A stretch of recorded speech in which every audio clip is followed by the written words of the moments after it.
Pues amigos, otra vez aquí Raúl, por el este de Los Ángeles. Hoy vamos a recorrer el territorio de una pandilla bastante antigua. De hecho, ellos mismos se autodenominan la pandilla más antigua de Los Ángeles.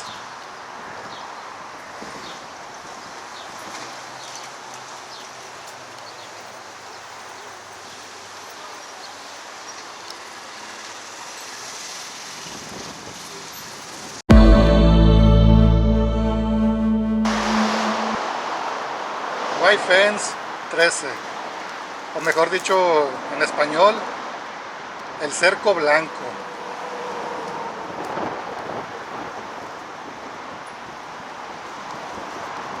La pandilla del cerco blanco. En Los Ángeles hay muchas pandillas que se autodenominan las más antiguas de aquí de Los Ángeles. Y pues White Fence 13 es una de estas.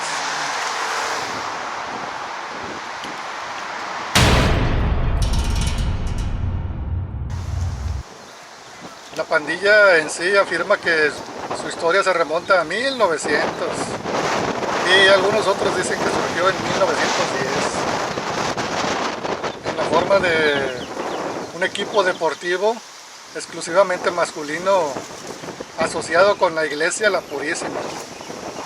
Originalmente se hacía referencia a este grupo de jóvenes como La Purísima Crowd,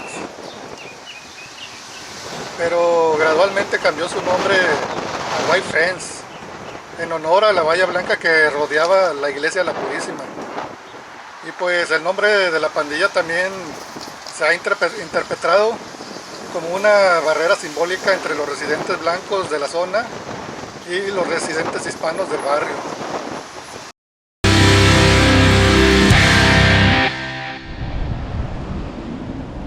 Algunos otros antiguos residentes dicen que la pandilla se originó entre 1920 y 1930 y que el nombre lo tiene por un cerco blanco que estaba en el costado de las vías del tren muy cerca de su vecindario.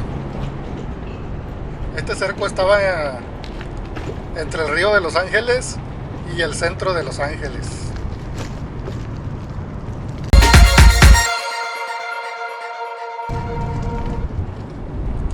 White Fence es principalmente una pandilla callejera mexicano-estadounidense y durante las décadas de 1950 y 1960 White Fence era una de las pandillas más violentas y poderosas en el este de Los Ángeles. Una de las rivalidades más largas que ha existido entre pandillas precisamente fue entre esta pandilla y otra pandilla hispana, Hoyo Maravilla. Es una rivalidad que se remonta hasta la década de 1930.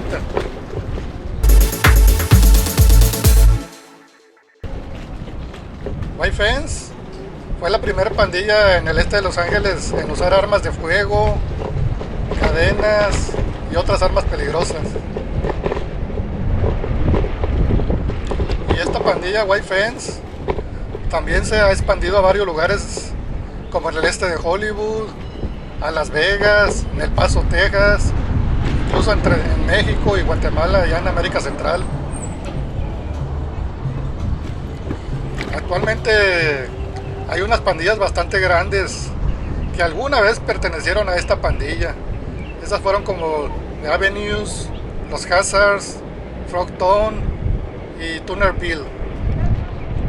Así es amigos, alguna vez estas pandillas fueron camarillas de White Fence y se convirtieron en pandillas separadas. Y pues sea cual sea la historia de esta pandilla, lo cierto es que White Fence es una de las pandillas más antiguas de Los Ángeles. Esta pandilla saltó a la fama durante la era de los pachucos, allá en las décadas de 1940. Y pues ellos fueron una de las primeras pandillas en desarrollar rivalidades con todas las pandillas circundantes, incluidos Primera Flats, Barrio Nueva Estrada, El Hoyo Maravilla.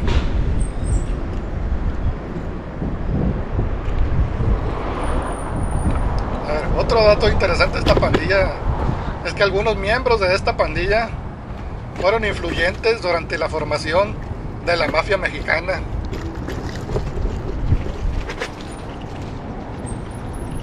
Ernest Kilroy Robal, él fue el primer miembro de White Fence en la mafia mexicana.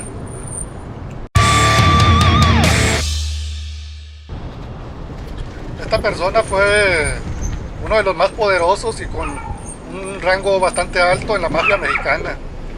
Pero después de que salió de la cárcel, él cambió su forma de vivir y se convirtió en misionero cristiano. Incluso hay un film que hicieron que relata la historia de su vida. Este film se llama Neighborhood. Y si quieres verlo, está en Amazon Prime.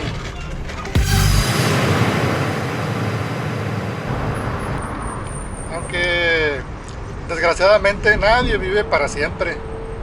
Y pues esta persona murió a los 81 años en enero del 2021. ¿Y de qué creen que murió? De coronavirus. Ha habido otros miembros de esta pandilla de White Fence que han pertenecido a la mafia mexicana. De los antiguos, por ejemplo, está Gilberto Ruiz y Daniel Varela. Y algunos otros más, después el Oso, el Wacky, Popeye, Rascal, el Vago. Muchos de la mafia mexicana de White Fence. En la actualidad esta pandilla es una de las más grandes en Boyle Heights. Se dice que cuenta alrededor de 200 miembros.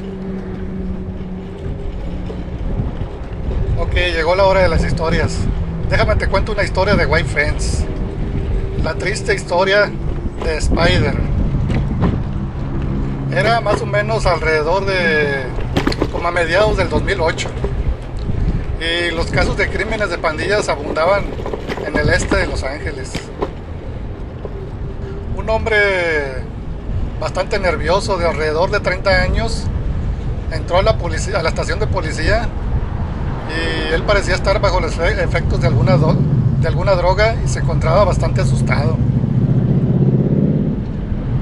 Pues, entre balbuceos, él le pedía ayuda a los policías. Estaba platicando con dos corpulentos policías y él decía que alguien trataba de matarlo.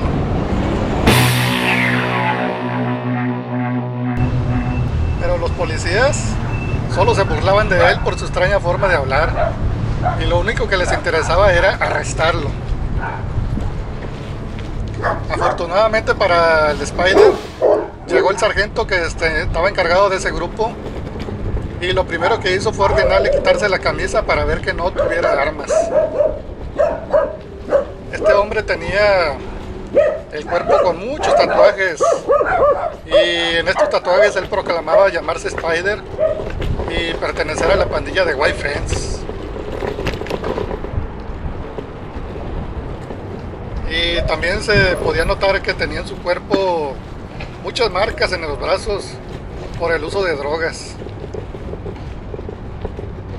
Entonces el sargento le ordenó que se sentara y el Spider pues comenzó a contarle su historia. Esta persona era un informante de la policía por varios años, pero después de un reciente asesinato en esta área, él había dado los nombres de 2 sospechosos a un detective de homicidios. Pero estos nombres que él había dado solo eran rumores que él había escuchado en la calle.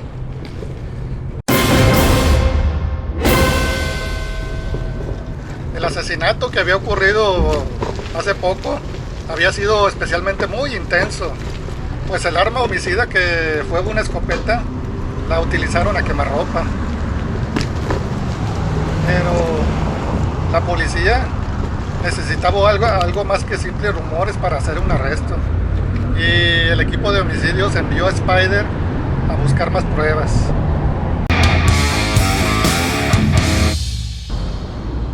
Pues ya un poco después el Spider en la calle pues escuchó que un miembro de la pandilla estaba tratando de deshacerse de una escopeta caliente.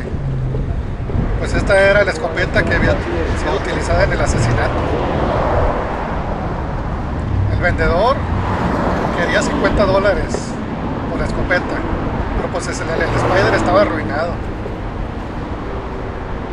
Entonces a Spider se le ocurrió ir a pedir dinero a un traficante de drogas.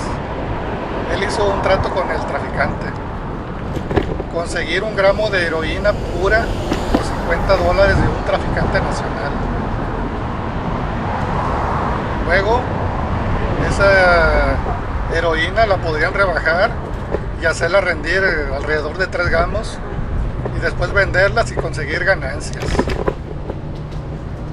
Y pues este traficante codicioso le prestó los $50, pero le advirtió al Spider que si lo estaba engañando lo iba a matar. El Spider pensó que después de conseguir la escopeta, pues él se la entregaría al detective de homicidios con el que tenía tratos, y que iba a ser recompensado con suficiente dinero para pagar la deuda. Y pues ya con ese pensamiento en su cabeza, él entonces se lanzó a comprar la escopeta. Y ya después de que el Spider estuvo varias horas tratando de localizar el teléfono, después de que consiguió la escopeta, por fin se pudo comunicar con el detective, ya después de varias horas. Y pues ya después de que por fin se pudo comunicar con este detective de homicidios, él le dijo que ya no necesitaba la escopeta, porque él ya había atrapado a los asesinos y estos ya habían confesado. Esta pues fue una muy mala noticia para el Spider, pues el traficante estaba esperando su regreso con la droga. Y pues el pobre Spider solo era un exconvicto con una escopeta homicida, caminando por las calles del este de Los Ángeles y con una gran necesidad de usar drogas. Y para empeorar su mala suerte, mientras él regresaba a su casa, fue detenido por una patrulla de la policía. Estos le quitaron la escopeta y lo metieron a la cárcel. Ya pues ahí se aventó varios días en la cárcel y después lo dejaron en libertad bajo palabra para esperar el juicio. Y ya que salió de la cárcel, solo llevaba unos bloques caminando y 2 tipos que trabajaban para el traficante lo golpearon y lo metieron al asiento trasero de un automóvil. Después al Spider se lo llevaron a un apartamento que estaba sobre un negocio, y ahí el traficante le gritaba: ¿dónde está mi droga? ¿Dónde está mi dinero? Y lo ataron a una silla al pobre. Ya allí amarrado el Spider en la silla, el narcotraficante le inyectó heroína de alquitrán, suficiente cantidad como para matar a un caballo, y lo dejaron ahí para que se muriera. Pero algunas horas más tarde, y pues con tantos años de abuso de las drogas por parte del Spider, pues él había desarrollado una fuerte tolerancia a la heroína, y eso le salvó la vida. Y después, pues él escapó saltando por la ventana del 2.º piso y corrió para salvar su vida. Fue así como él llegó a la estación de policía que estaba en el este de Los Ángeles. Aunque algunos policías que estaban ahí apostaban que él estaba mintiendo solo para no ser arrestado. Así que el sargento llamó por teléfono a la comisaría y sí confirmó que el Spider había sido arrestado unos días antes con una escopeta. Después, el sargento habló por teléfono al departamento de homicidios y también confirmó que el Spider trabajaba como informante para un detective. Entonces el sargento pues se puso a platicar con ese detective sobre todo lo que le pasó al Spider y cómo habían tratado de matarlo solo por $50. Pero el detective de homicidios no mostró ningún interés. Y él le dijo al sargento que después iba a recoger la escopeta. También le dijo que el Spider estaba solo en todo eso. Él dio por terminado la discusión y le colgó el teléfono al sargento.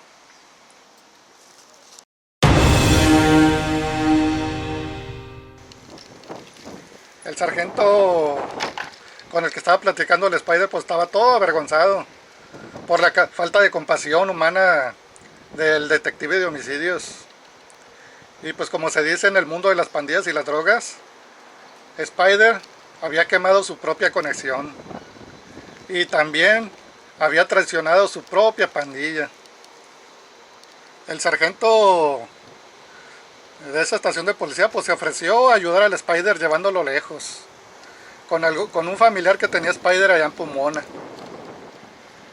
Pero el Spider dijo que primero necesitaba ir por algunas cosas a casa de su madre y que su familiar iba a ir a recogerlo ahí en 2 horas más tarde.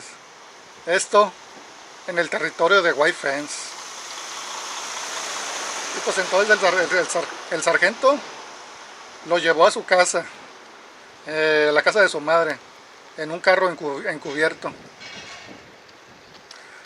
Pues le regaló algo de dinero y le dejó una tarjeta para que se comunicara por si lo necesitaba. También le advirtió al Spider que no saliera de su casa hasta que llegara su familiar por él. Pero pues ya para entonces el Spider ya tenía una gran necesidad de drogas. Y con el dinero que le regaló el sargento pues salió a buscar eso. Como te decía, pues ya al día siguiente el sargento fue llamado desde otra estación de policía. Ellos lo llamaron porque tenían una víctima de asesinato no identificado. Esto sucedió en el siguiente día. Y él traía, víctima de asesinato, traía la tarjeta del sargento en su bolsillo. El sargento pues se fue a esa comisaría y ya después que lo llevaron a la morgue, ahí pudo identificar el cuerpo del Spider. El pobre Spider tenía muchas heridas de arma blanca en todo el cuerpo. Y pues sí, al final esa necesidad de drogas lo hizo caer en la boca del lobo. Desgraciadamente nunca se supo si los secuaces del narcotraficante habían matado a Spider o si la pandilla había descubierto que Spider era un informante de la policía. Bueno, pues esta fue, ya que como todas mis historias, pues es otra historia de la vida real. Pues ahí nos vemos en el siguiente capítulo, amigos, en las tierras de pandillas.